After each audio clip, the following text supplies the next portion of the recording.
Right, there you go.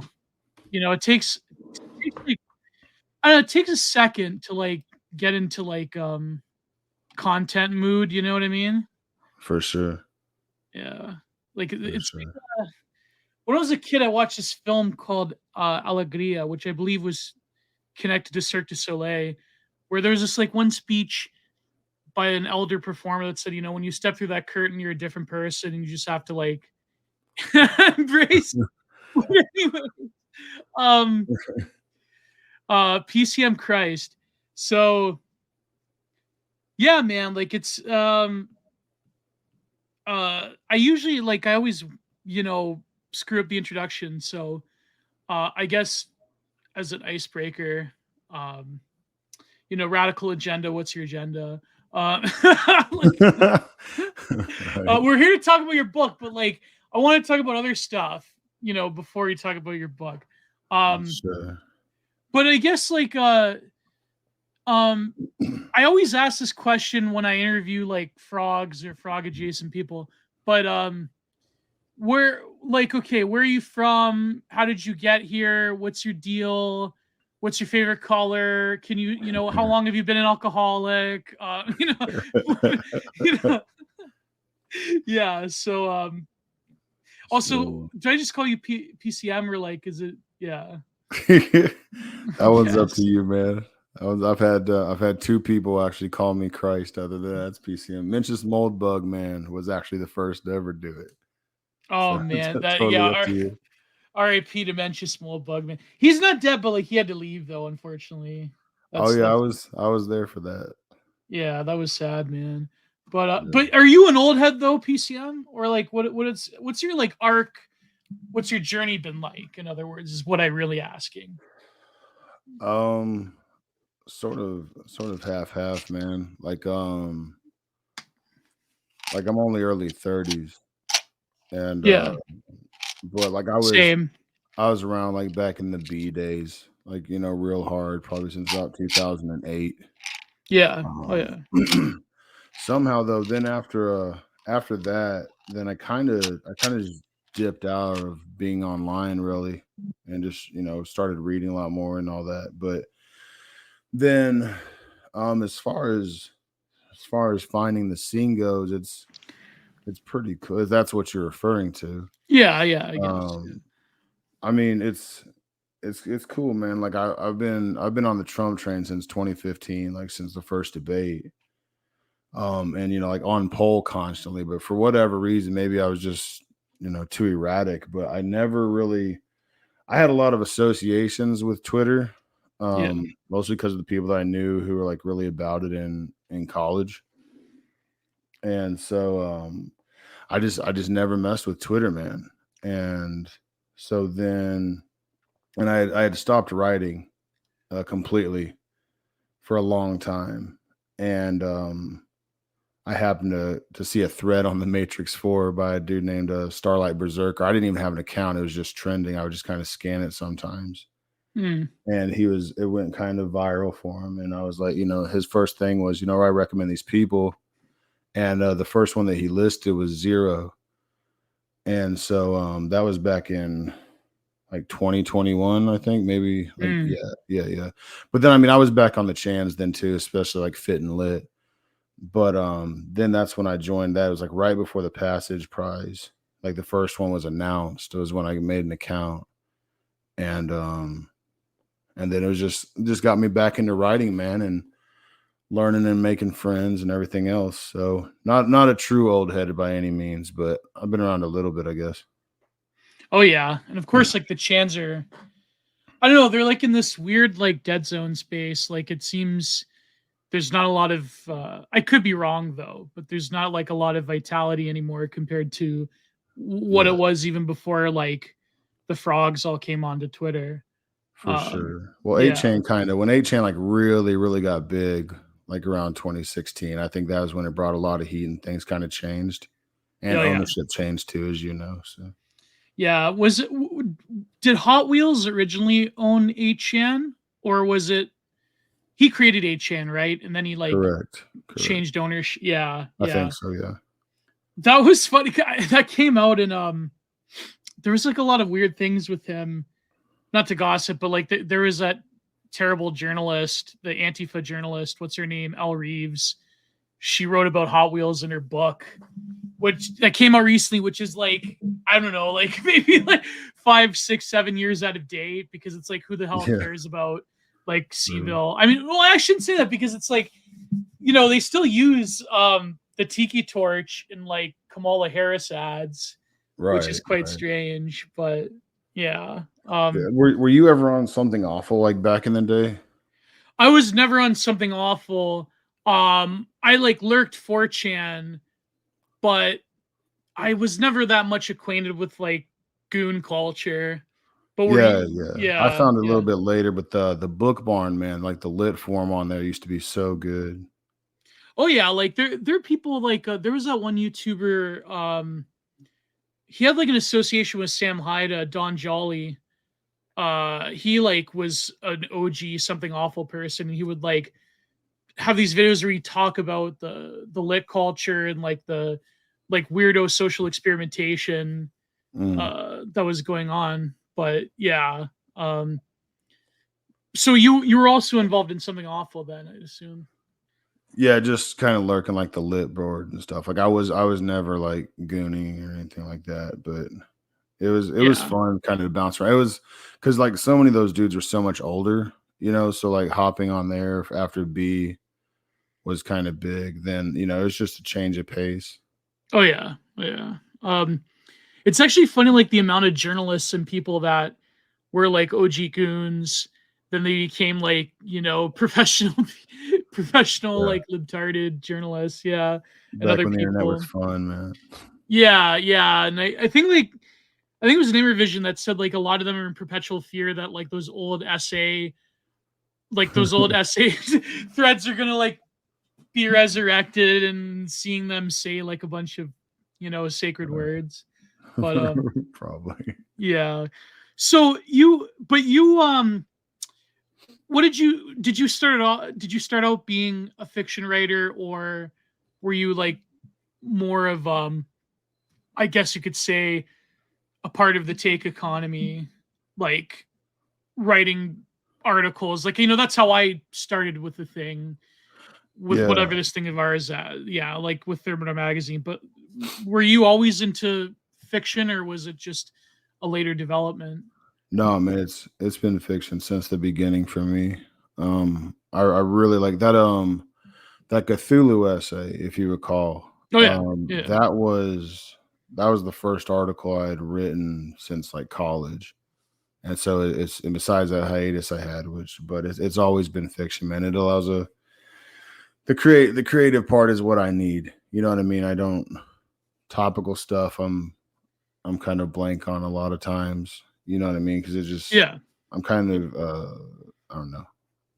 I just move on with my life, I guess. You're I not don't yeah, know. you're not invested in the hot take economy. Yeah, yeah, Yeah. not at all. Which was I'm kind of, I mean, just to be real with you, I'm kind of proud of that because I'm still like I'm not good at Twitter, right? Right. And like, just I've gotten better, but it's because I kind of found my lane. And but so I kind of tried to build that up. Like, since I was in the beginning, I got so excited about like the writing scene, then especially like the lit scene. Like in promoting other authors and like really like I think I buy at least one book from every author in our sphere. Oh yeah. And then I had Book Maggot for a while. So fiction is really my lifeblood, and I kind of built up my audience through stories. And then I mean Cthulhu helped a lot, to be honest with you. And then so it was kind of cool to do that. Then what I've kind of done with Twitter was if you've ever saw like my aesthetics posting Oh was yeah. something that I really, really enjoyed. And that was kind of my lane. I needed something outside of words, from doom scrolling all the time. Yeah. And Yeah. so and that was while writing my book too. So it was a really good escape, but people seem to like it. I post them way too late for it to ever get traction, but that's when I start doing them is like 1 o'clock at night. So Yeah. But aesthetic posting, I mean, like I've critiqued aesthetic posting in the sense that a lot of it's turning like especially in the E-rate, like a lot of like the trad aesthetic posting or whatever. Like there are people that do it very well, but it becomes like this weird, like becomes a brand, but also I guess it creates like an ephemerality around the image. It's like, you share it like anything else. I But absolutely agree with that. but then I guess there's the need for the aesthetic in terms of just like, and I think this fits with your essay, Cthulhu Slim's right in that it's sort of like you're given the hand that you're dealt when it comes to digital technology, when it comes to, I guess, what could colloquially be termed hyperreality, and it's just, or like hypermodernism, and it's just like that's sort of the wave that you have to flow in, because honestly, like images are so like like the internet is slowly being polluted, well, not slowly, actually quite rapidly being polluted with Yeah, junk AI images, and for it's just real. like it's over, right? Well, But like the yeah, funny part is, I mean, I don't know. It seems kind of I mean, like you said, we're forced to deal with what we have, but it's kind of funny. Like like let's embody Greek culture and then have a picture of a statue. right. It's just it's so far removed. And I mean, it has its place. I especially like some of the ones where back in the day, like when they would do like vaporwave type stuff with them. Oh yeah, oh yeah, Just yeah. because it was like, okay, like it's acknowledging the time and place that we're in, right? Rather than this sort of only having an ideal. And even mine, the images I used in sort of the text, the algorithm hated what I did with the text, man. I'm gonna have to like embed them in the image because I think it thought I was trying to skirt it with all the symbols and everything else. Yeah. But it's definitely not a trad aesthetic at all. But Yeah, it was cool.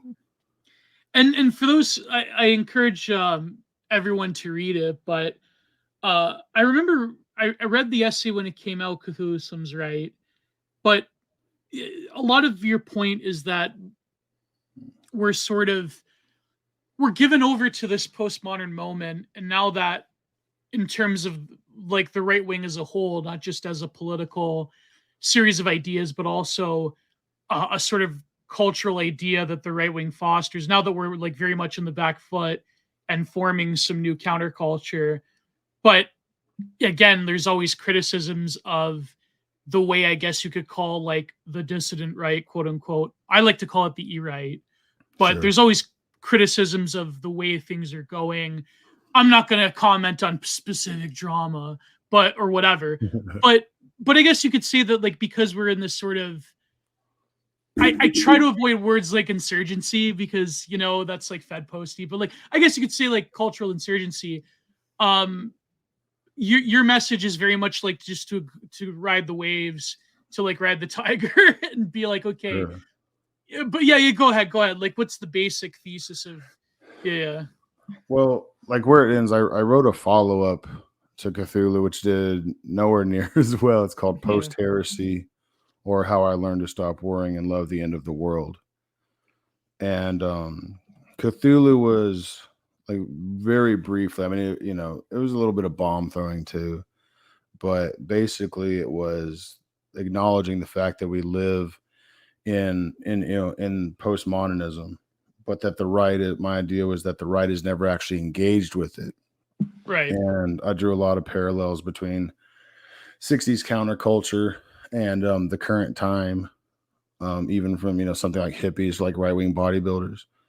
And so then the idea being that this is a big a big thesis of all of my stuff. I kind of think is the even riffing off the trad posting, and it has its place. I mean, I'll try not to go on too many tangents, man, but right.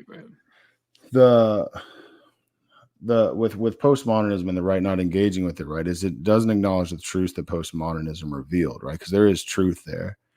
Mm-hmm. And but it also, because postmodernist, as we know, I call it reductionism, right? Like the reductionist left was what Right, people, that's what I call it for the traditional postmodernist, because it is reductionism, right?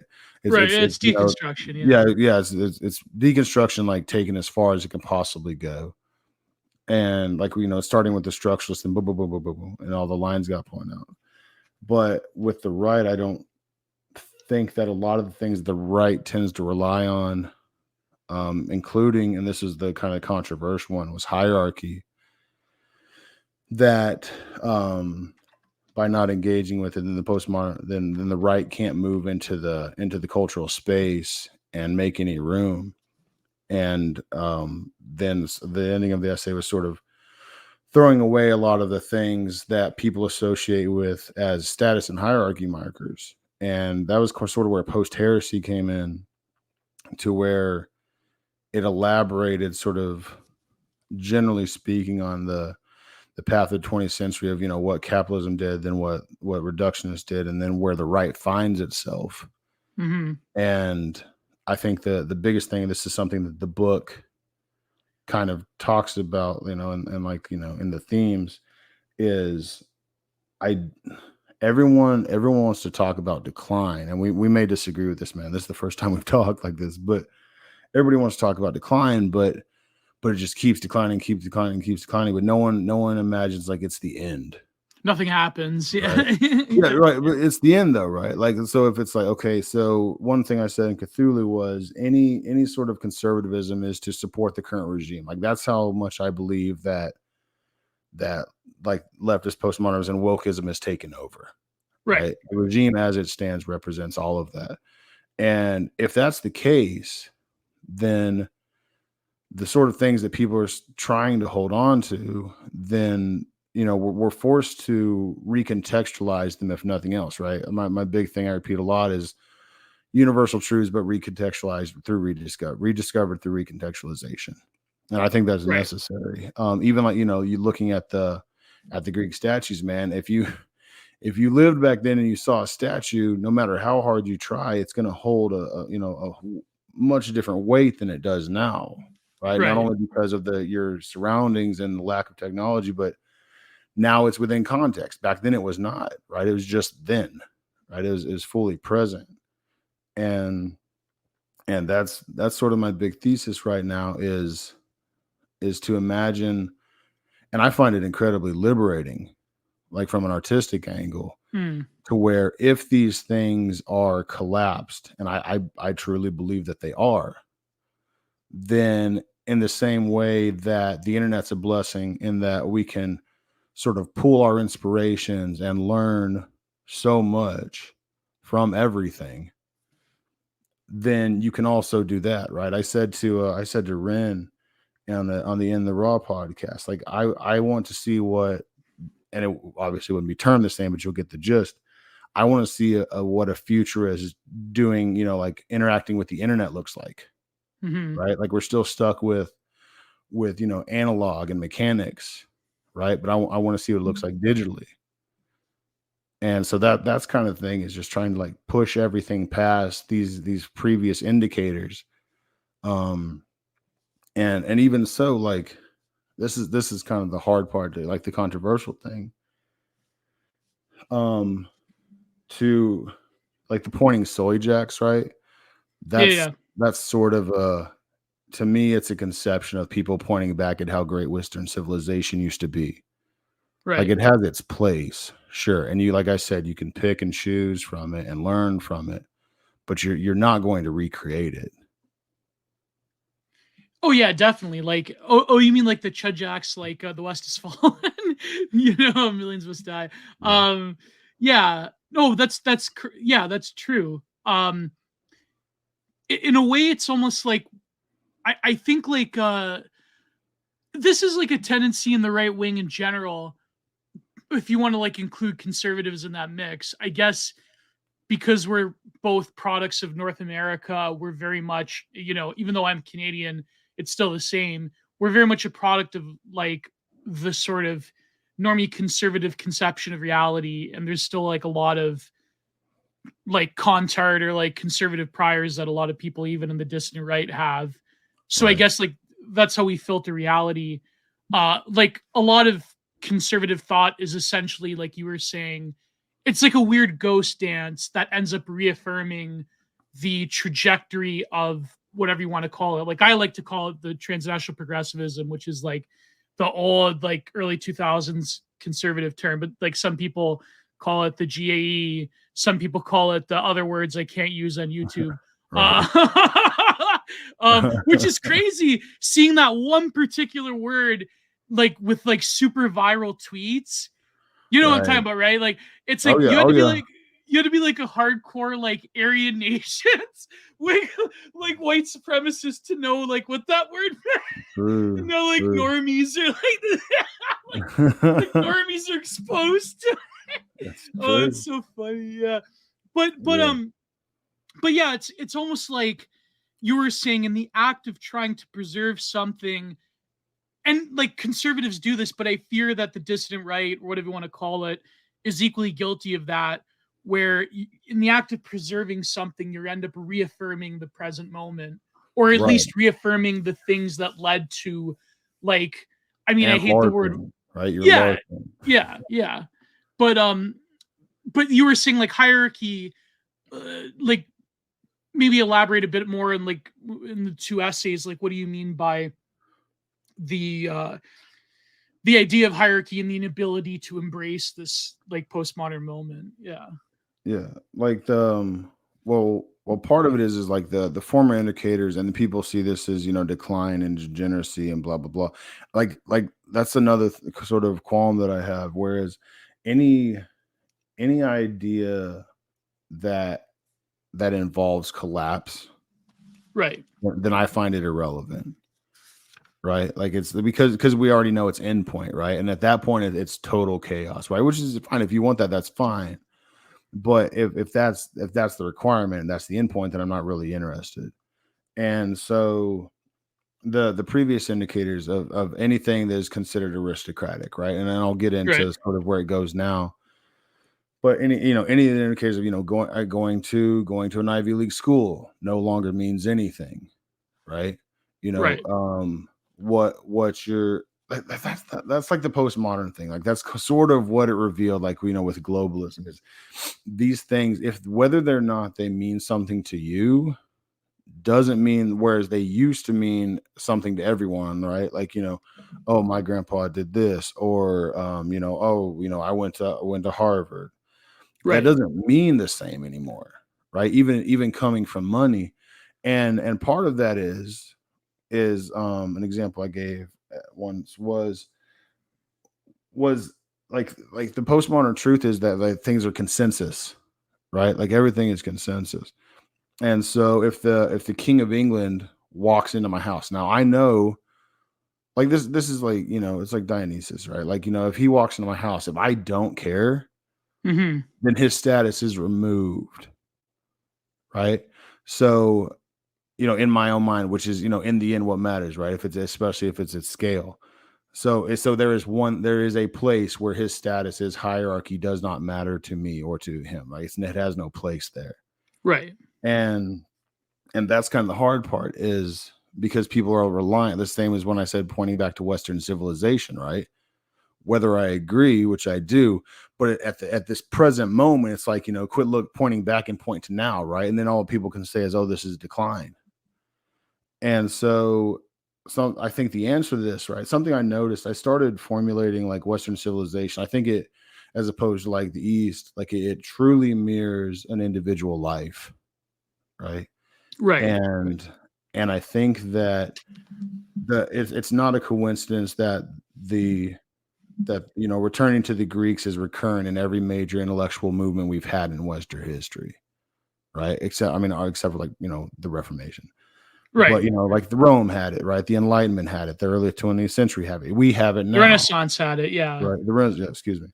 And so, Well, yeah, so even I the think BAP Enlightenment. is Yeah. And then necessary, yeah. right? At this point, right? So I'm encouraged, right? This isn't a total black, but like someone like BAP and the Vitalists, right? That's sort of where you can go for a level of hierarchy, right? You go back to biological vitalism, basically.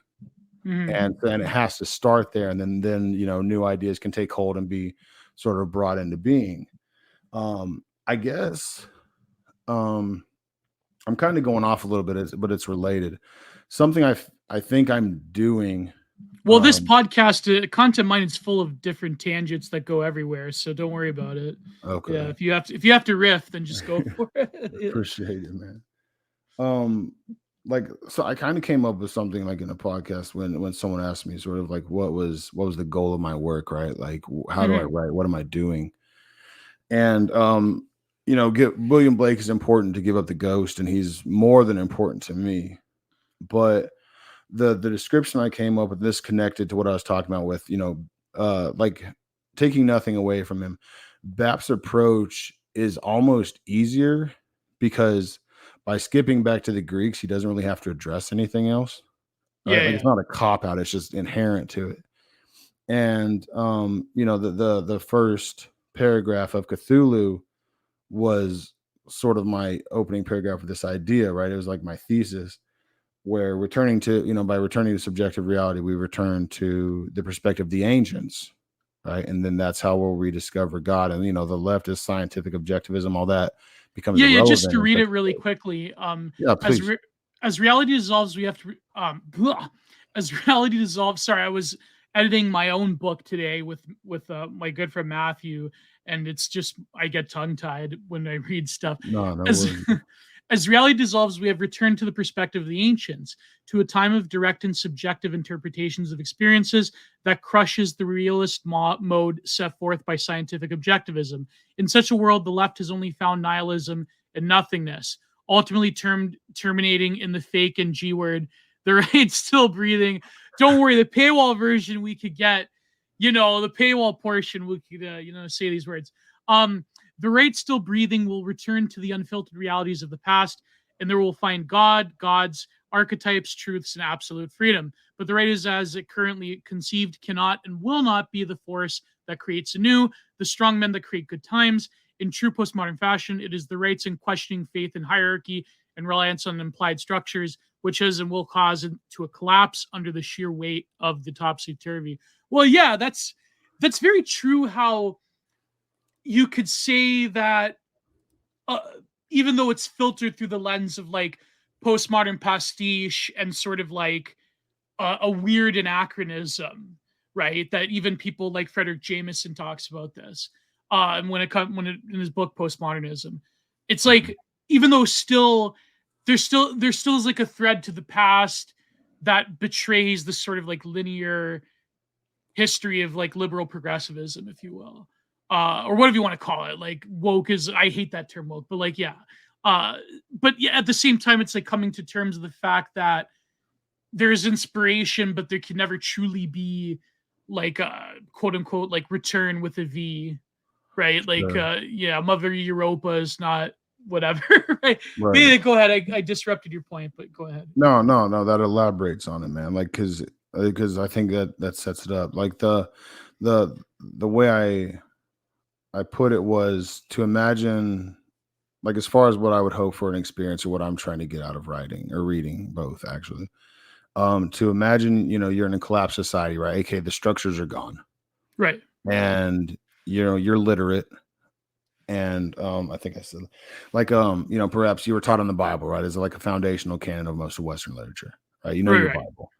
Bible. But then you find the complete works of William Blake without intellectual annotations or asides or addendums, and you read William Blake in that environment, right? Within that Right. context. You don't know who Swedenborg is, right? You don't know exactly what he's addressing, but that's what I want, right? That's what I want out of my reading, and I think that's sort of my artistic approach, that I kind of figured this all out today. Like, I kind of think it mirrors what Bap did, right? To where it's like, hey, I can pull from everything, but I'm still going back to like as much to gain as much of this experience and insight as I can. Oh yeah, definitely. And I mean William Blake. Uh, Yeah, I mean, he's convenient for yeah, the example too. I mean, that's like my Jesus. yeah. Because I think that even though he created his own poetics, his own mythology, like a true total work. I forget the exact German word, uh, but like a true total work. The fact that he was an artist, he was a great illustrator, but the fact that he created a mythos onto his own, but Mm, still that mythos encapsulated pretty much all themes of Western history and thought. If you really look right. at it, I mean, he truly was a figure that maybe comes about every few centuries or so. You Someone know what I described mean? him as Yeah. an Ubermensch, and I kind of agree with that. Yeah, yeah, someone, I guess you could say, a man of history. Uh, Mhm. yeah, how was, but I guess, like, as an aside, what was your engagement with William Blake? Like, what did you read, like, Heaven and Hell? Like, what was your, like, real moment with William Blake? Because I see, like, I can see it coming now that you mentioned William Blake. I can kind of see it coming up in your novel. But yeah. Yeah, funny enough, man, like I found him through Alan Moore, and Oh right? man, Man, yeah, and I mean, dude, political stuff aside, man, like Alan Moore was like the first writer I ever loved, right? yeah. And that love has never gone away. Like I just, I ride or die with him, man. And Yeah, it's too bad he's got like a weirdo, like, yeah, it's too bad he's kind of like a lib, and I think he's got like Trump derangement syndrome or whatever. But yeah, it is yeah, what it yeah, is. he's kind Yeah, of broken, man. Like, yeah, for sure. yeah, yeah. Brexit was really what did it, I think. Yeah, But yeah, Brexit, like, everything really, yeah, it following. broke his brain. Yeah, Nigel Farage, like, Yeah, broke it his really brain. did. Yeah, But yeah. then so I mean I followed his work, and then of course I read Jerusalem, which I love, which I love. Mm, There's I sorry for repeating myself. I've told other people it's just, like we're old enough, right? You just want to share cool stuff. yeah. Um there's a just as an aside, we're taking a tangent again. Scenic group. There's an aside in Jerusalem that he wrote in the style of Finnegan's Wake, about Lucia Joyce, who purportedly, like Joyce's best work was stolen from her, Mhm, and she died in an asylum in Northampton, and he wrote it in the style of Finnegan's Wake. You can find it online, and mhm, it's only like 20 pages. I mean, it's not a slog. You have to work for it, but it's just following her in the asylum and her having a good day, basically, sort of his eulogy. And it's freaking incredible, man. Like it's one of the most sublime experiences I've ever had reading. But mm. anyway, so and then Jerusalem is obviously from William Blake. Um, and so I read more about him, and then I started reading more, and then I read Jerusalem, and then I read Marriage of Heaven and Hell. And to me, Marriage of Heaven and Hell is Blake's sort of thesis on art. Um, and that was just remarkably meaningful to me. And I mean, I keep a copy of his works like on my desk at all times, Mm. man. So still newer to it, man. This has just been within the last, year or two. But I don't know, man. He scratches an itch that nothing else ever has. Yeah, like, even when Blake, like, for example, what's it called? America Prophecy. Yes. Uh, it, it's it's sort of like he really kind of intuited, even at such an early stage, that America is sort of caught between like two polar opposites. There's sort of like something that is very old and something that produces a unique, like, emphatic mythology for, the seed of Albion, right? Like, Hmm. particularly like European civilization, but also like the figure of Urizen. Like, by the way, I remember, because I did this podcast with Matthew the Stout where we talked about the stupid Sanford Bigger statue in Rockefeller Center with the big, the big, like, it's got like Greek, like treachery, Greek Mm. symbols, but it's like the huge, like, graffiti style cartoonish black kid with a huge head. You remember that one? I think I do. Yeah, yeah, yeah. But it's funny because the Rockefeller Center also has a mural, or installation piece uh, on a doorway that is essentially the figure of Urizen by William Blake. And America embodies this sort of the acceleration of the Industrial Revolution, of reason and science, and I guess you could say, like, this sort of overarching techniques, but at the same time as something very, like, old and mythological. So, uh, and I think that comes up in your work as well. But yeah, yeah. Where am I going with this?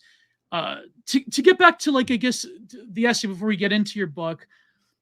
Yeah, there is a problem with hierarchy, or rather, the fact that, and a lot of, like, writers that are very popular in the dictionary, like, be it like Moldbug or whatever, they're all there's a lot of critiques you can make at people like Moldbug, because I think that the notion of hierarchy is something that in our time, when the institutions or when the sort of symbols of wealth and power have been corrupted, it's very difficult to embody that value as a virtue unto itself. Because like you were saying, like academia is like totally corrupted. The literary world doubly is corrupted. It's all run by like, blue hairs and people that really don't think of themselves as an extension of the Western canon, whatever that notion may find you as, right? Sure. Uh, yeah, so I guess like, and William Blake himself was also like a product of, I guess you could say, particular like Protestantizing, like I mean, well, maybe like a schizophrenic version of it, but like a particular like malleability of Christianity that happened during his time.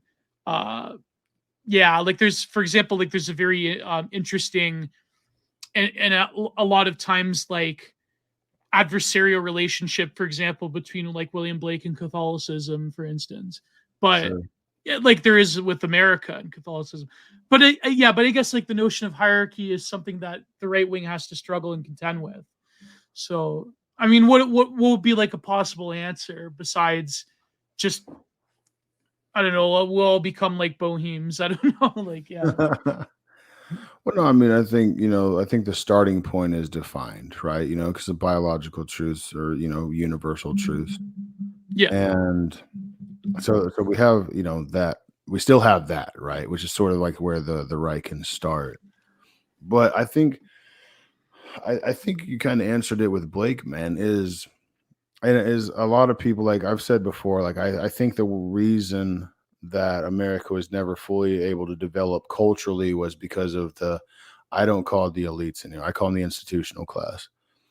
And I think Mhm. like Yarvin was essentially trying to get the institutional class to LARP as aristocracy, right? Right. But that's also, I mean, and you have, like the swamp and all that, the unelected, blah blah blah, places of power, which the system has been very good for. But at the same time, when it comes down to it, if people knew who those people were, right, there's no longer consensus on their power. And I think that, as best as I can tell, whether it's someone like Trump sort of upending politics and creating a new way to do it, Vance coming in, like I mean, that's impressive, even though they're existing inside the old system, right? As far as what we've Right. got so far. uh Whether it's artists, I think it starts with art personally. But I think that with the collapse, and I think that America's individualism, right, is the blessing and the curse, right? We're so Right. decentralized that that's the only reason that America is still where it is, or at least has hope, right? Like I'm pretty black pill when it comes to Europe, right? I'm Mhm. not I'm not completely black pilled on America. And we have the geographic size on y'all. Canada has Yeah. that too, man, but y'all can't use most of it. Yeah, exactly, and most of it's a wilderness and a wasteland, so yeah, Yeah, it's kind of, yeah, well, apart from the natural resources, but then you don't wanna, like, look at the nature of the beauty of the Canadian wilderness and be like, "Oh, well, maximize economic productivity," but, I right, mean, right. well, yeah, but yeah, go ahead. Yeah, but I think that, so it's going to be that recontextualization I talked about, right? To where you're pulling, because the thing is, like all of the truths that were cultural, like, and this is across the board. This isn't just America or the West. They were all conceived in isolation, right? Mhm. And so what globalism and the internet has exposed them to one another and all of their contradictions. And so of course people can't put anything together, right, or make heads or tails of it. So I think that, and there's similarities here. I mean, for example, like the power of like the mono narrative, right? Like Mhm. there's a reason that the big religions all have they're all monotheistic. So there's a meta level to it. But I think that where consensus hierarchy begins is when you create art or create notions, recontextualize notions that people at large begin to agree with, and it starts on an individual level, which I think is why Nietzsche and Bap and the Greeks are important. But then as for the people who are willing to look into it, sort of a like Mytho America, right? Like Mytho Hmm. America is the end of something, but it still has meaning and it still points to something.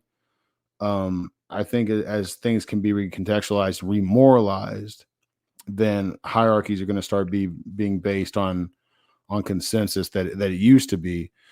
But there's just no way to find it now unless, sort of the artistic vision of just trying to thread everything together, which I think I was told. I don't think I was told that that's what Cthulhu did well.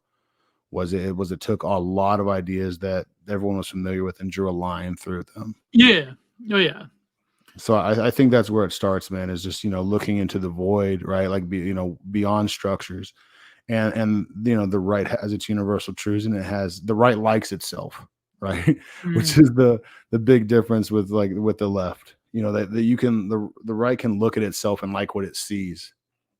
And that's something that can sort of get you through this kind of shit. I think the left can just eat itself. But yeah, man, I think that's where it starts, is now that we're exposed to everything, you can pull from everything, right? And Hmm. so as long as it's not wokeism, God help us, man, which seems to be kind of the prevailing trend right now, but maybe that's just because the GAE, almost said the other one. Yeah. But then maybe it's manufactured, right? As maybe they all have to be, but if there's something can come along that appeals. This is why I don't really have any like arguments against Ren, is because everything is, no one wants to be sick, right? Like, no Right. one wants to be unhealthy and full of microplastics and all this stuff. And I think that's one reason, like, what he says resonates so much, is because he's speaking to people on a very basic level, right? Like at a biological level, and that's something people can agree on. So I think it just kind of comes from there. But yeah, but I guess like you mentioned the sort of like uh, a different, like a remoralization of society after Mhm. the sort of the sort of like overcoming of the current regimes of truth, like the current, like I guess you could call it woke moment or whatever. But for example, like Bap is very clear that he like really doesn't he really doesn't like any sort of like moralization of things, or like the religious right or whatever, or sort Sure. of like these older figures of religious conservatives or right wingers that Well, find maybe remoralizations. I don't mean like uh the opposite of demoralization. right. Oh yeah, yeah, yeah. Yeah, not actual morals, right? I'm not a moral, like, everything's degeneracy, man. Not like that. Not like that. So I might have Yeah, just said yeah, it yeah. misspoken. But no, but yeah, and I think like, I mean, he probably, to me anyways, he goes a bit too far, but I think that there is something to be said about I guess if you're looking at it as an American, you could see like for example, the failures of the moral majority, even though they've more or less Sure. correctly diagnosed the problems. It's like, well, they sort of lost the mandate in a lot of ways. Right. Right. Yeah, yeah. So, but you mentioned JD Vance, and I guess that's like a good bridge. I mean, there's like criticism of JD Vance. Obviously, like like I've always said that there's like legitimate criticisms of him, but I guess uh I'm trying to like pin down your accent. I mean, I don't know if you want to like dox yourself, but what particular southern state are you from? Or I don't know if you don't No, want to. Yeah. that's fine. I was born and raised in Georgia. Yeah, okay, yeah, I figured, yeah. I You don't live there anymore, unfortunately, but that's home. yeah, yeah. I was like thinking either like Georgia or Tennessee or something like that. Yeah, yeah. Yeah. Um, but like as a Southerner, uh, have you read Hillbilly? I've only read parts of Hillbilly Elegy, but Yeah, I've read it. what do you think of it? Do you think that like the criticisms people have of JD Vance, that he's sort of got like a sort of like a resentment complex over his upbringings, or do you think that someone who like understands the current day Southern experience is more or less a good thing? Yeah. Um I honestly, man, I felt it was more. It doesn't address the criticisms, I guess, but I almost felt it was more of him purging himself from being so self-aware at Yale. Mm, To be yeah, honest with you, as far as like the utility of it, I like I said, I think it was mostly personal for him. I don't, and that's because it was personal.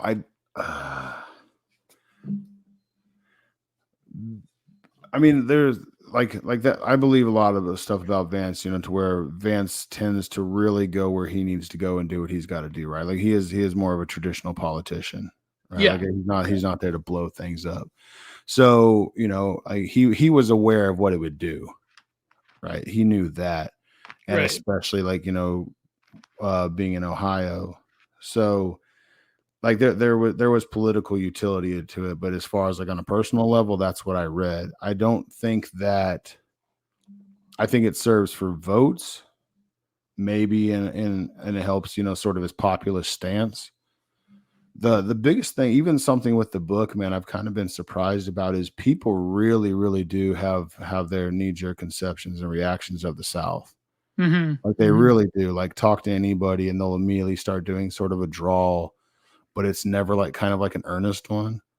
But Yeah, but yeah, but until they're down here though, that's kind of the funny thing is, um, the, like everyone that comes down here says, "Oh, I think I kind of picked up one. I think I kind of have an accent now," you know, and yeah, it's funny, right? And that's sort of the joke I've made about the South is like people look down on the South, but like the South's position is basically like we know we're better than other people, so like why don't just the curiosity is like why don't you recognize that or why can't you? mm, Um, but I mean, I don't think it serves, man. Like it's so the coastal institutions and sort of the structures of power are so bare right now.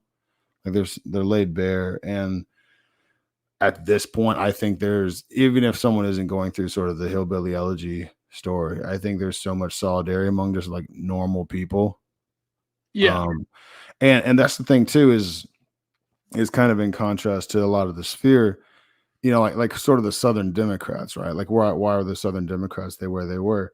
Are very real part of it is because you know everyone, right? You know people that are like that, you know, and hmm, so to not have sort of consideration there's maybe it's left over from the Southern aristocracy days, but there is still a responsibility when whether you come directly from it or not, right? If you're familiar and it's in your purview, then I think a lot of people do still feel that kind of responsibility instead of just being like, I'm going to New York and gonna write about how much I hate them. yeah, yeah. And there certainly has been like some people like there is like a lot of Hicklibs that were born in the South. Like there's this one Yeah, fuck them, dude.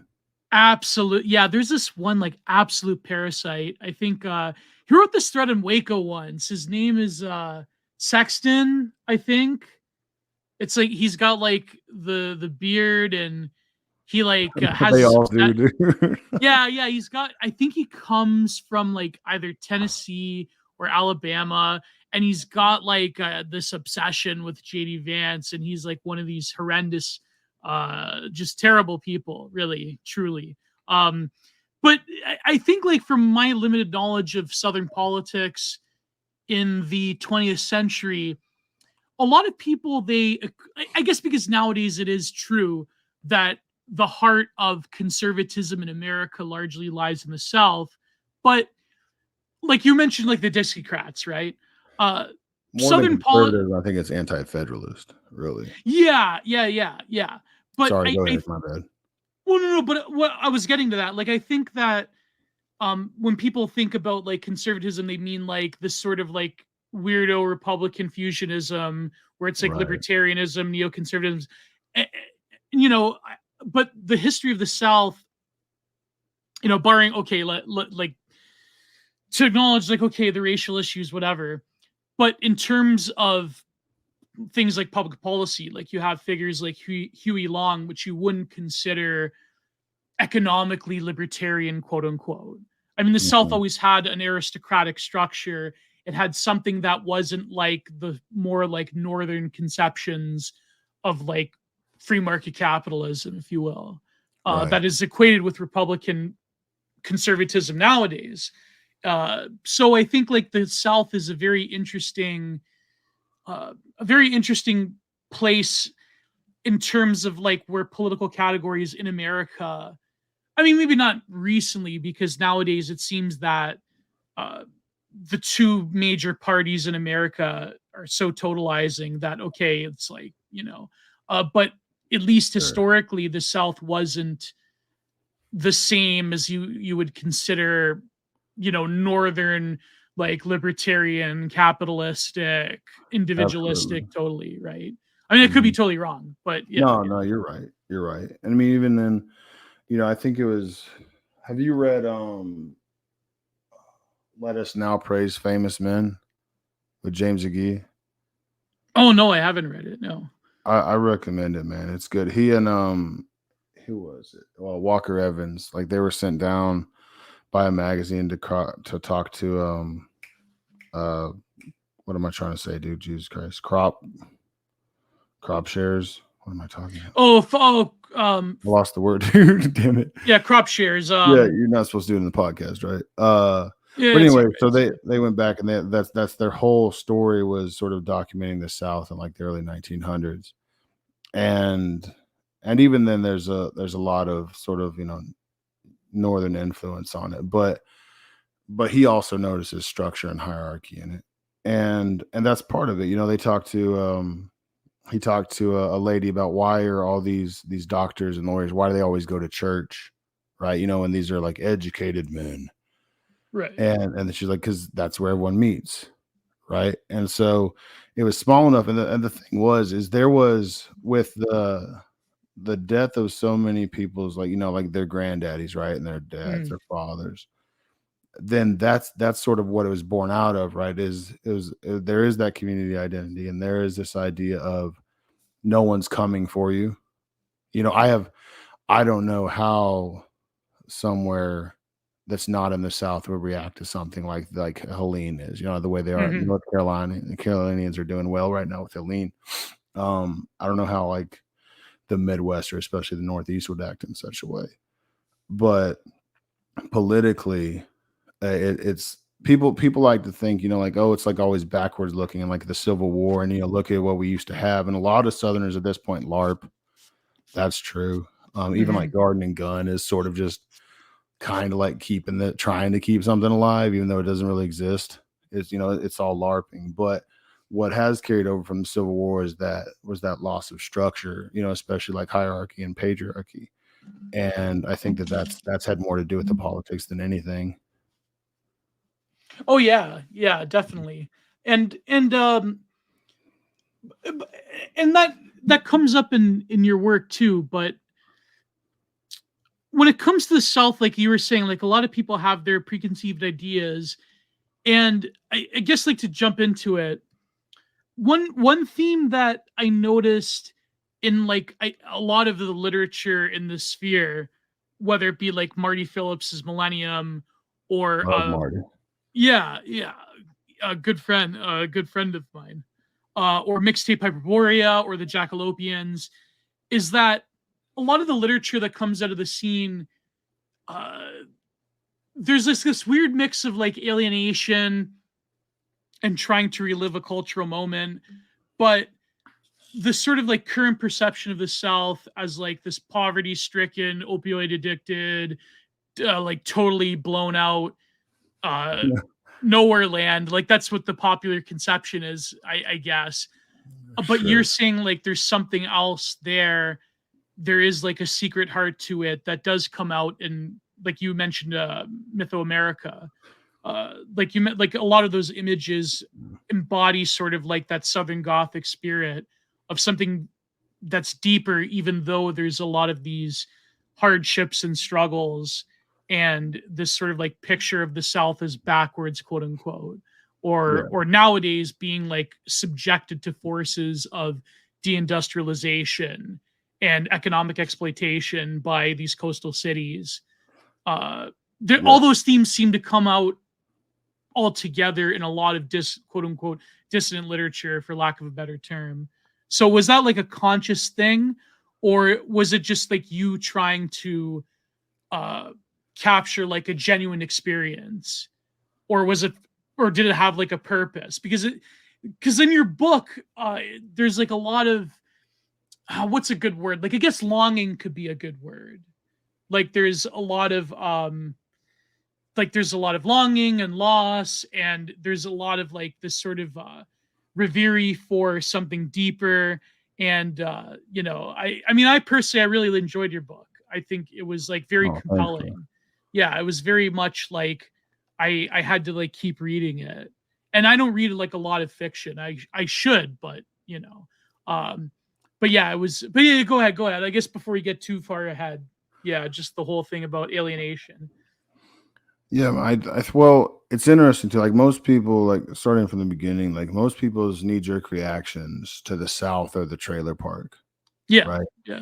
That's not the true South, right? And when I mean true South, I'm not talking about like Charleston, right? Like Mhm. I'm talking about like I mean, common parlance, right? I mean, I'm talking about rednecks, right? Yeah. Hunt, fish, self-sustainment, right? Mechanics, like people that can work on their own stuff. That's sort of, I think that's why it carries over as far as people saying the South is the most based or the South is the most American, right? Is we brought that stuff into the West, right? Not just the South, Americans in general brought that self-reliance, and there are places out there that still, cowboys and stuff that are still doing that kind of thing. Mhm. But that's really the problem is you had things like Deliverance, which is actually a really good book. Um, Yeah. but you had that sort of thing, right? It's like the South equals white trash, and that's not the case. And that was, feeding into the book is more than anything in that regard. I wasn't conscious of it in that way as far as what. Well, let me start over.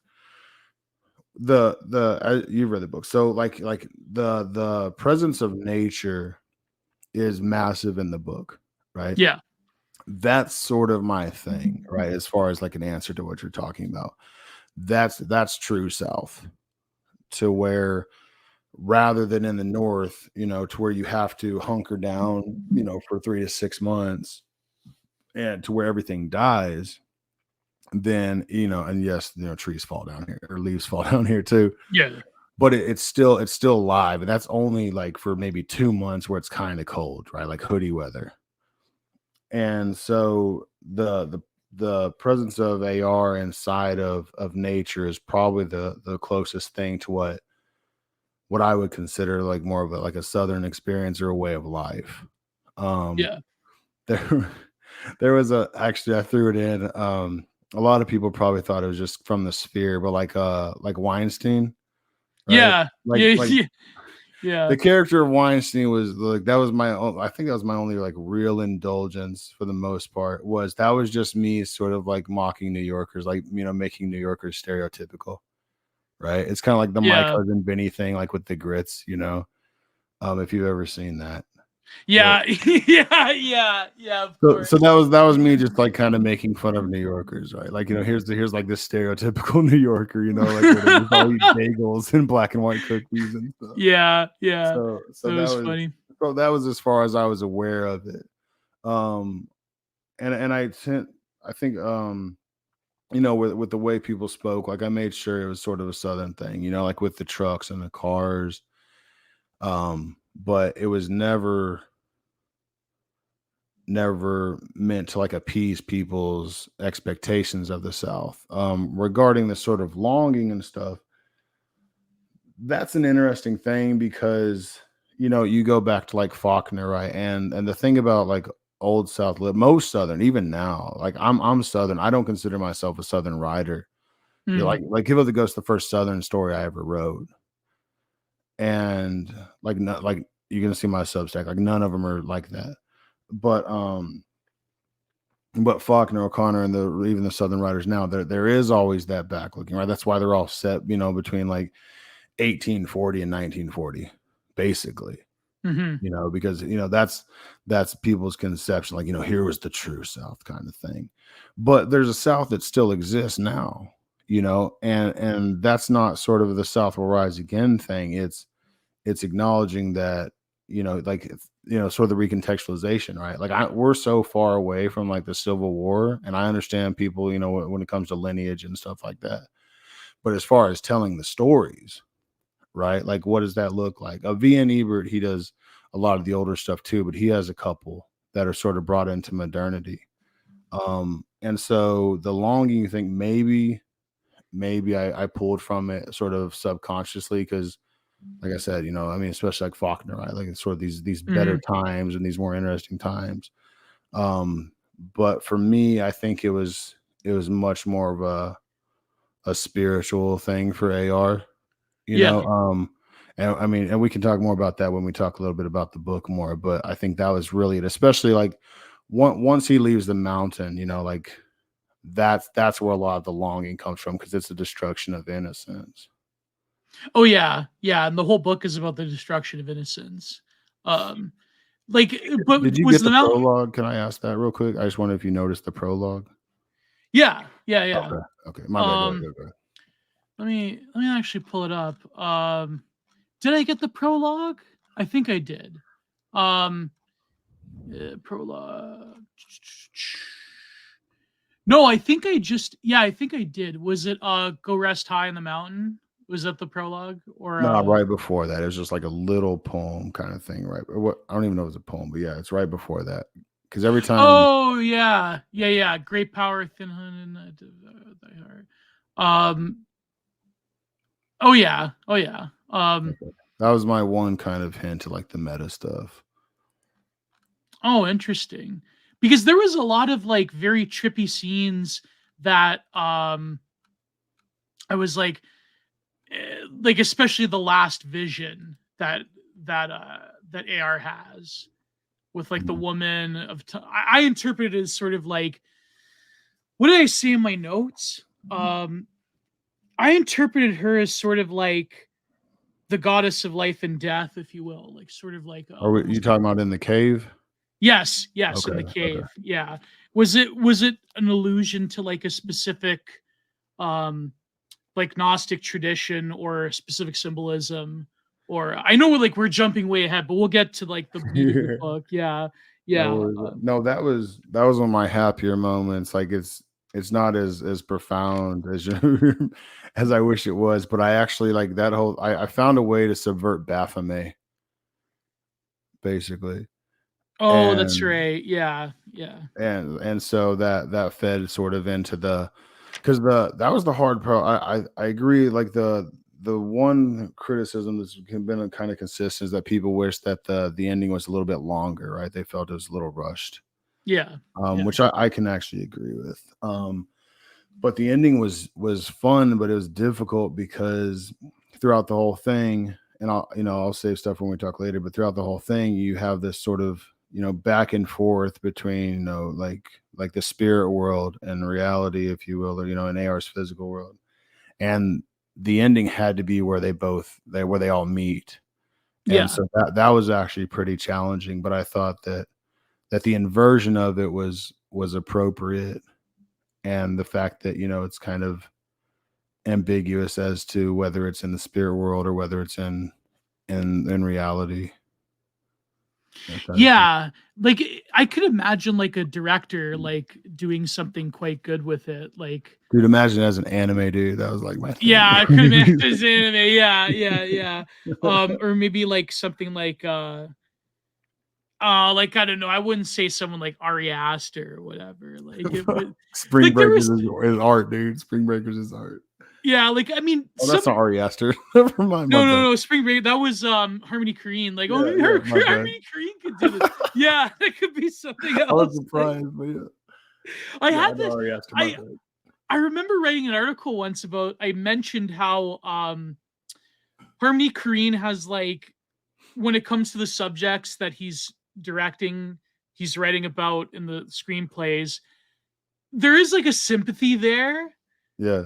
like to a very deep part of Americana, whereas his directing partner Larry Clark was sort of like when I think the metaphor I used in an American Sun article was Larry Clark comes off as if like he wishes that when he takes connector flights between New York and California, that he could like open the window and spit upon the heartland. Yeah. Whereas like Harmony Korine, like actually, I was talking about this with Kino Corner, that Harmony Korine actually does have like a supreme sympathy for people that he's depicting. Like even in Gummo, Gummo, I mean, yeah, it was an exploitation film, but there are like a lot of beautiful moments in Gummo. That, yeah. But I mean, maybe a lot of like the trippy dream sequences reminds me almost of that one film by, was it called Blueberry by Terrence Malick? Blueberry. Yeah. Yeah, where it's like he's taking DMT and yeah. Was it Blue Maybe Terrence, Valentine? no, Blue Valentine was that was someone. Okay. No, I Yeah, remember was you that had Ryan was that David Gosling. You're right. I Lynch? haven't seen Blueberry. I know what you're talking about. I think Blueberry was Terrence Malick. Yeah. Okay, yeah.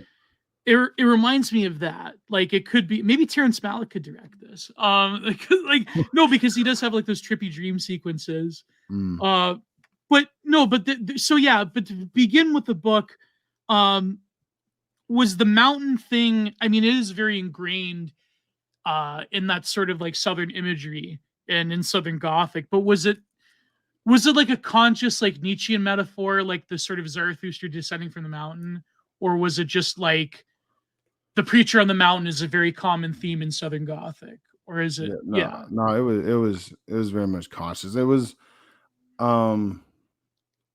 well, I guess like spoilers or whatever as far as the meta goes. Like Yeah. when the prologue is the death of Christ. Yeah. And that being Osby in the actual narrative.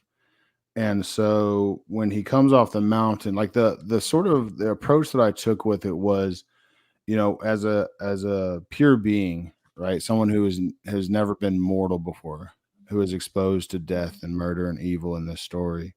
Mm-hmm. What would their natural reactions to such a thing be? And so by leaving the mountain, then he's and I think there are, I don't know. I'm not really well, like I'm not well read on Nietzsche, right? I like to think that maybe there's some little tiny accidental synthesis between like elements of Christianity and Nietzsche in this. Shout out to Zero for his article on that. But him coming down from the mountain was very much him having to leave God. And sort of the sort of dogma that he knew that existed on high, to where he was sheltered from everything. And that this is also why he encounters the city. The first thing he encounters is Atlanta, before he goes back into nature as a mortal, because he had to see what mankind was capable of. Excuse me. So Oh yeah, go ahead. No, you go ahead, man. I was done. Oh no, but that's what I mean. Like, and of course the figure of his father, Killian, like as like sort of like a heretical preacher that has like this like weirdo polygamy thing going on, and it comes up over and over again in the book, where there is like a sense of like, which again is very common in a lot of dissonant literature, which is like that sense of like you are in a nowhere land, you are caught between two worlds. Like there was this one moment where he's calling his father, and he's like, I want to come home, but he doesn't really know what home is. Like his mountain is like he even states it, I think, like the mountain is no longer feels like home. But then his father, when he comes back, he wouldn't be the same in the first place. Yes. And his father, Killian's like, well, no, actually, you can't come until you've like completed the mission, and you've like, you've actually fulfilled your purpose. But his engagement with the evils and with the sort of like the repressed darkness of the soul, it like tears him apart at certain moments. Like he trips out on drugs, and he like wants to basically destroy himself after what's his love interest? I forget her name now. Marilyn and Lizzie. Yeah. Like after Marilyn dies, or was killed, he like goes insane, and he sees these visions of her and her twin sister. And I think like the Boys of the Cyber podcast, they really emphasize the sort of like Southern Goth GF thing. But was it there obviously is something there to do with like a form of like sacred femininity. There's something to it. But but the metaphor of like eh, but to talk about his father a little bit. Sure. Was it like, because like the South does have like a very interesting and idiosyncratic relation to Christianity, right? Mm-hmm. Was it like and in the book it deals a lot with the questioning of especially like Old Testament Christianity. So what was like really the sort of like stated purpose of the sort of like the craziness of Killian in the book? That was Blake talks about it in Marriage of Heaven and Hell. But it's sort of nowadays it's sort of called like the priest class. Mm-hmm. And it is Blake and I's shared opinion that any sort of human construct that is attempting to interpret God is inhibitive and eventually sort of suffocating. Mm-hmm. And so this is kind of illustrate. I guess it's kind of illustrated a little bit when the shepherd tells his past as far as Killian's approach to established religion. But as far as I think it was required to separate him from denomination, right? Yeah. Then I think him, and I guess this is sort of what I was talking about when I was talking about Christianity and also Zarathustra, where for him to have his own heretical interpretation and then for people to also agree with it is to validate it. And Right. so he had to be farther away from Earth.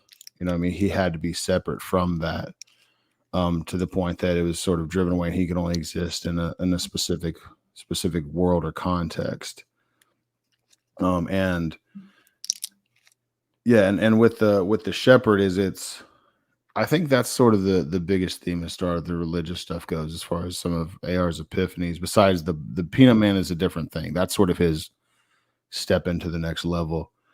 Yeah. But with the shepherd and especially with the exorcism scene, then the exorcism scene is sort of him returning to Cillian's, tradition, finding his own version of it.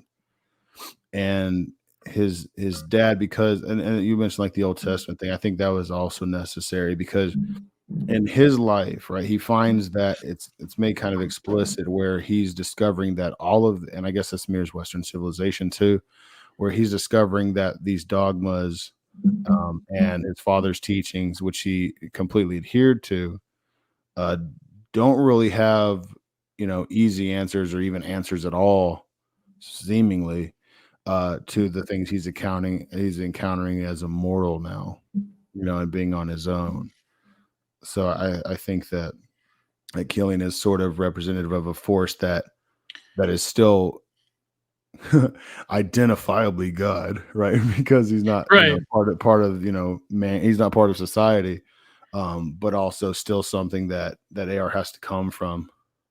He's like the order of the father in terms of like psychoanalysis. He is the sort Yeah. of godlike figure that places but instead of order, he's very much like an agent of chaos, because there was that dialogue between, I'm assuming, like a megachurch pastor Well, that about like was how, yeah, like he knew his father and his father was like, he's evil because he like subverts our order, man.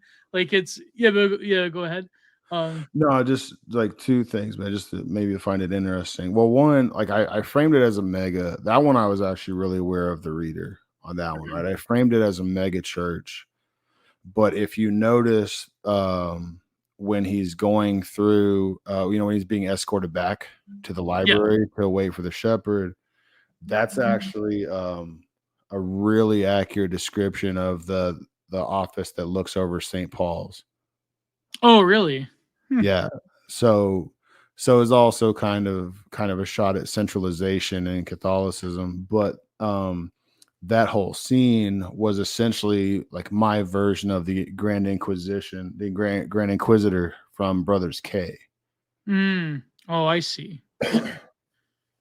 Yeah, like and there was like that great exchange, like let me try to pull it up actually. Um what do you remember what page it was where they had that dialogue? I believe it was chapter 9. Oh yeah, yeah. But even before that, there's also the metaphor of like the hog that was attacking AR. Yeah, that was chapter 5. That was chapter 5, yeah. Yeah. And was that like the conscious thing, like that one parable where the sins entered the hogs and they drowned themselves, like the thousands of them in the That Bible? was Was the it like Legion, yeah, the yeah, Iron Legion. The yeah, part afterward was an acknowledgement that when Boss is explaining to him sort of he doesn't know what's going on because a big group of hogs drowned themselves. yeah, yeah. But and I'm sure the hog as death sort of started there. When I originally wrote that whole vision, it was not. That was just pure flow state on that one, man. I had a lot of fun writing that. That was crazy. Like I tried to piece it together. Like, was he having a vision of this hog dancing? Uh, like it was like a very weird thing. Like he had this vision before he killed the hog. It was right around where all those when those children were discovered in the barn. And Mhm.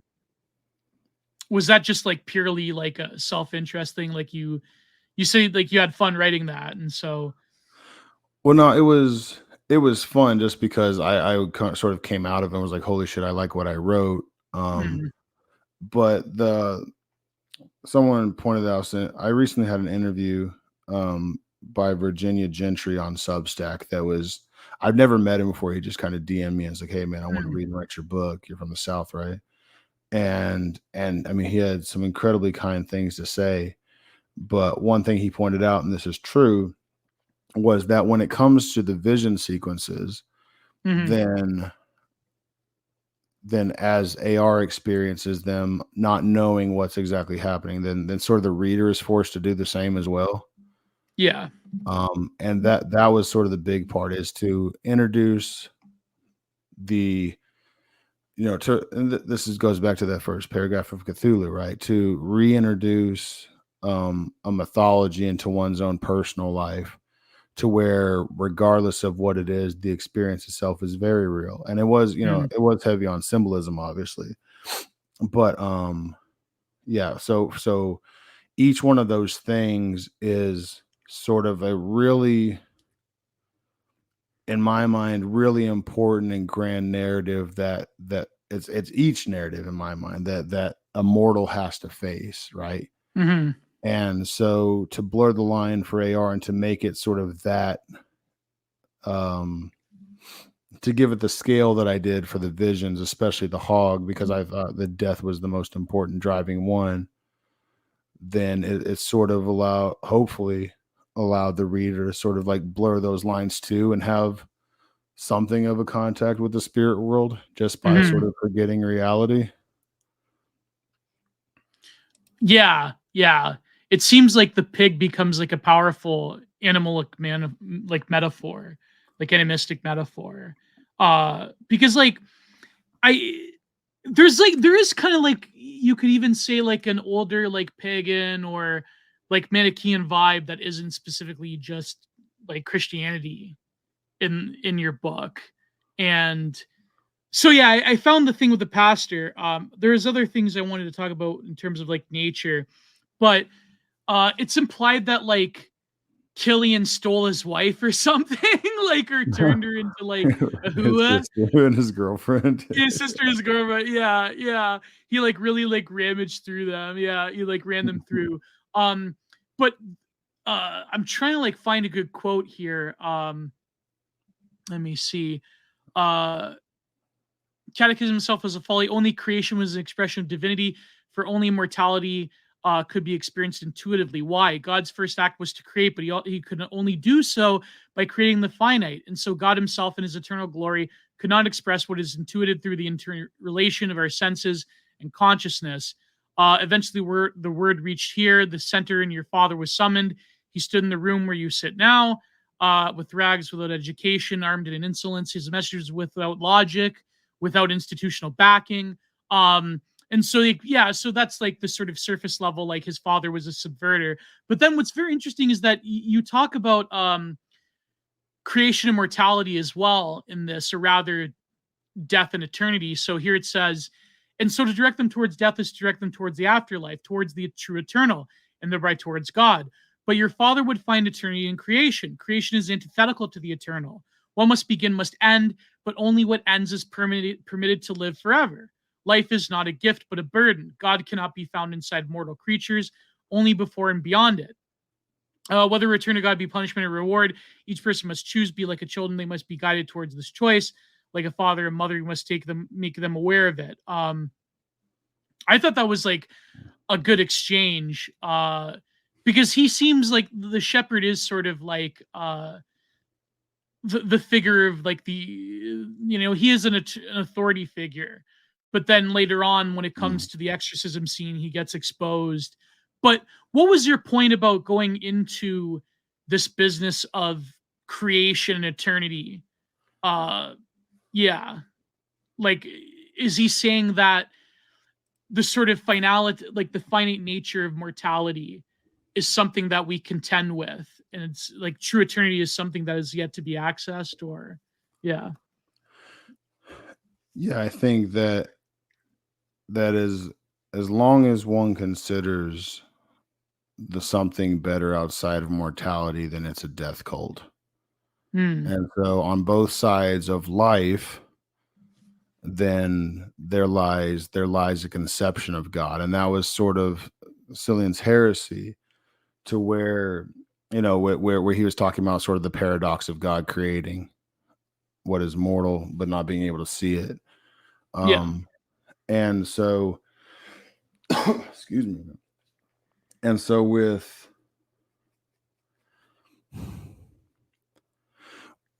the we're kind of jumping ahead a little bit, but do you remember the scene where AR is handed the tome by the angel, by the Yes. seraphim?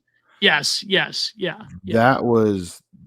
That's sort of AR's conclusion on the matter, to where anything that is a death cult, like the ultimate contention is why live, why celebrate life, right? Right. This is the idea of life being a struggle, life being a burden. But then, so it's also the question of, how does one, if divinity is on both sides of mortality, then how does one find divinity inside of one's own life? And so by advocating for creation, as Cillian does, um then he's performing an act of God, essentially, like that. And so this is what the peanut guy talks about, right? To where Yeah. the man-made loops on the eternal timeline are sort of the embodiment of this, to where through mortal creation, then mankind is able to perform acts of God outside of God. And so that's sort of the contention against, like I said, anything that's a death cult. Um, and ultimately the thing that AR is facing, once he encounters death, then it's a bit like, what do you do with it, right?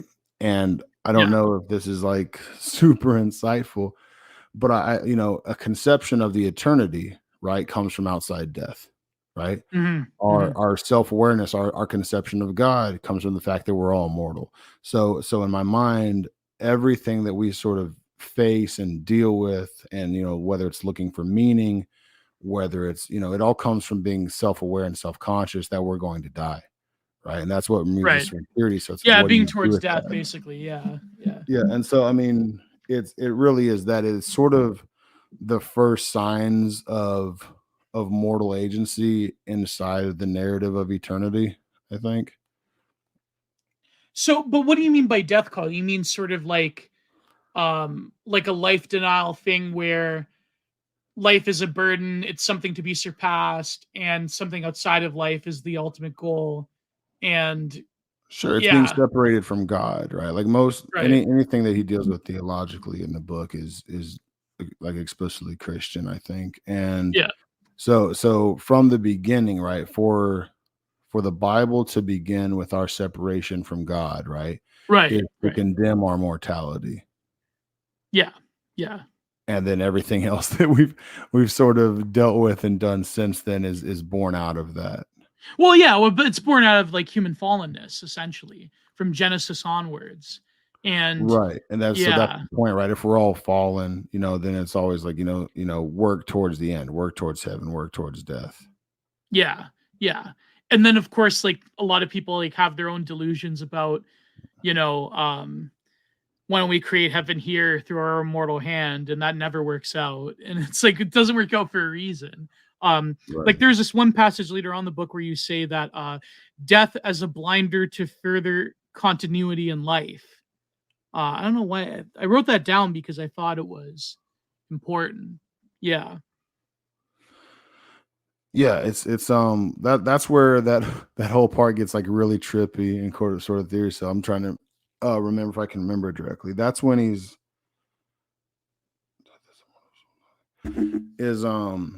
that's when he's also talking about the kids to where the conception of self and continuance, if measured by death only, then I'm really trying to remember. That was really trippy part, man. My bad. I don't have the book in front of me, dude.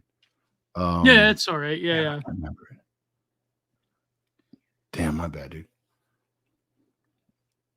Well, no, but then before that though, like there is on page 47, there was a very interesting quote because you mentioned how the book was all about nature, right?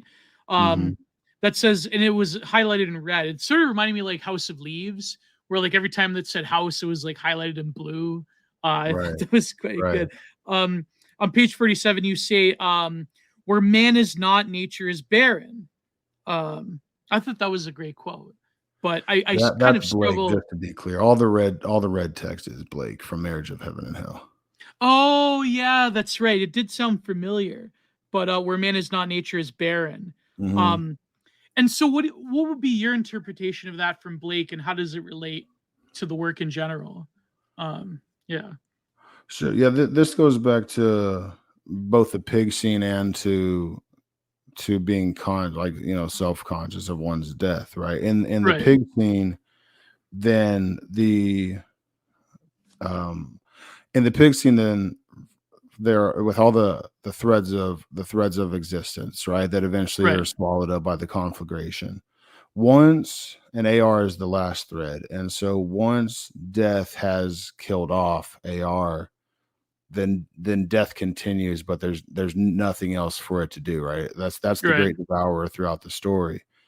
And so I think that with Blake, the most important thing, and this is why Cillian was the way he was, and this is sort of why I emphasize nature, in response to like in mirroring the perspective of the ancients, to where they gave things locales and they gave locales names and personalities Yeah. to um is Blake believes that that that what is given meaning is through unfiltered perception. Yes. Yeah. Yeah. And so That we're this the conscious extension of this divine reality. Yeah. exactly, so exactly. And so and that's kind of the most important part of the book, is to where with each one of these experiences it can be considered divine, right? Yeah. It's an encounter with divinity.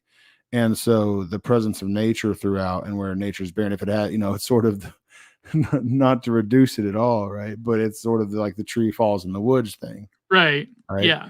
Is by considering, and this is I think where Blake pulled the most from Christianity, was the fact that he believed, like, if we are, believing that we are truly children of God, and if that is the case, then our perceptions are also God's perceptions, Yes. but they're encased inside of a mortal life. And so even with the priestly class, right, denominations, which were made explicit in the exorcism scene, then every filter or sort of explanation given, and this is the peanut guy, right? When he's talking about, touching the divine and finding nature and then Christ. Thank you for listening to the Content Minded podcast. If you wish to support me and listen to every episode in full, then please go to patreon.com/giantairproductions and substack.com/Gio's Content Corner. There you will find the full archive of every Content Minded episode, as well as every Giant Art Review episode, and exclusive to all patrons, the weekly Cole Report, where I break down interesting stories and discourse from throughout the week. Subscribe today to keep the content renaissance alive.